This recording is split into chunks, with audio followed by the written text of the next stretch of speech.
Welcome to the World of Waterfowl. I'm Shannon from Heritage Conservancy.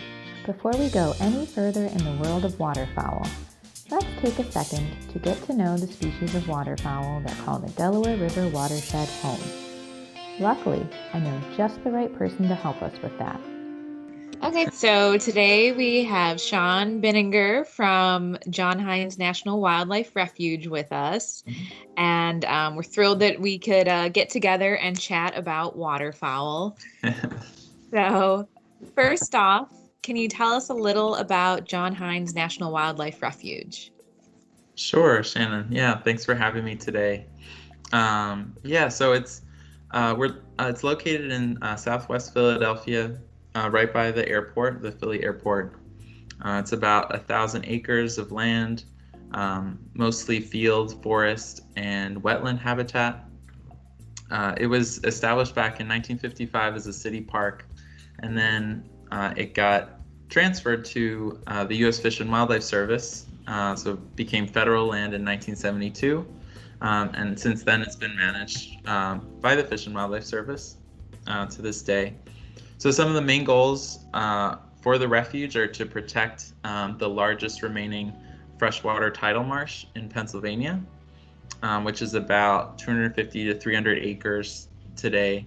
It used to be about 5,000 to 6,000 acres before European settlement and some of the marshlands started to get filled in.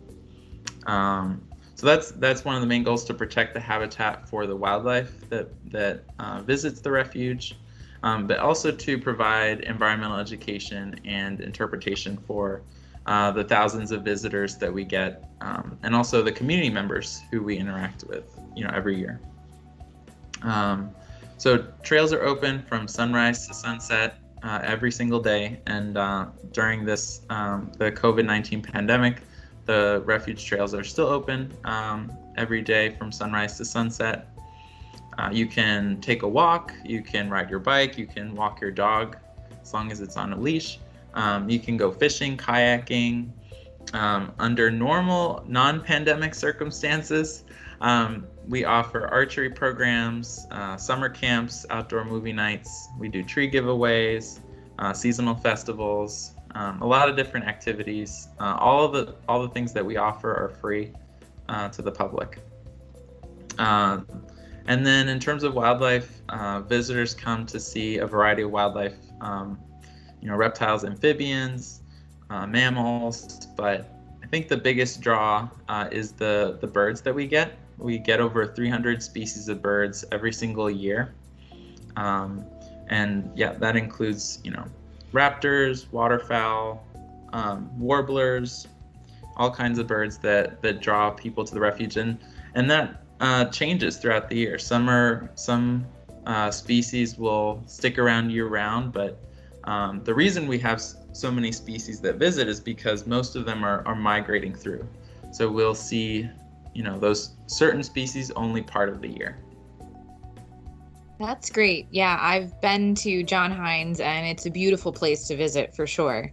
So since you mentioned waterfowl, and that's one of our goals that we're talking about today, what are some of the waterfowl that are most often seen at the refuge? Sure. Yeah, I think most often are mallards, mallard ducks, and Canada geese. Those are going to be, sticking around most of the year. There's something, waterfowl you can see throughout the city as well. They do pretty well in cities. But northern shovelers are pretty common as well, with their kind of longer bill that kind of looks like a shovel. The hooded mergansers with their kind of rounded head, like black and white feathers, are pretty common too, and those are pretty nice to see. Ringneck ducks are pretty common as well. And mute swans are very common. That's a non-native invasive waterfowl that we'll get at the refuge, but those are pretty common.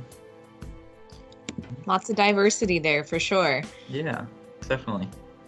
So what are some of the more unique or exciting waterfowl sightings that have happened at the refuge? Sure, yeah. So not this past winter, but the winter before, we got a flock of tundra swans to visit the refuge for a few days.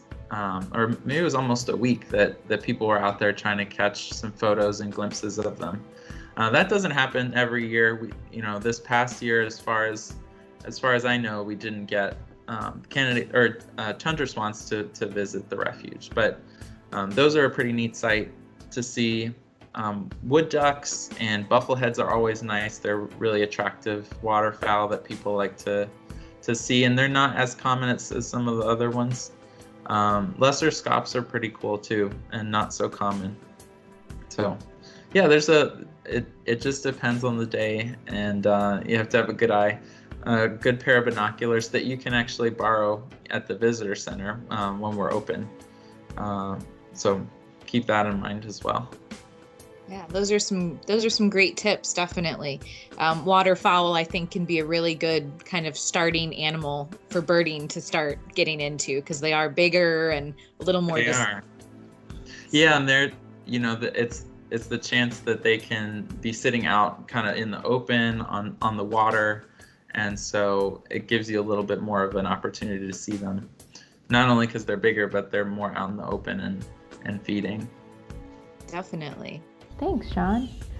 Waterfowl are beautiful and amazing creatures to see out in the wild.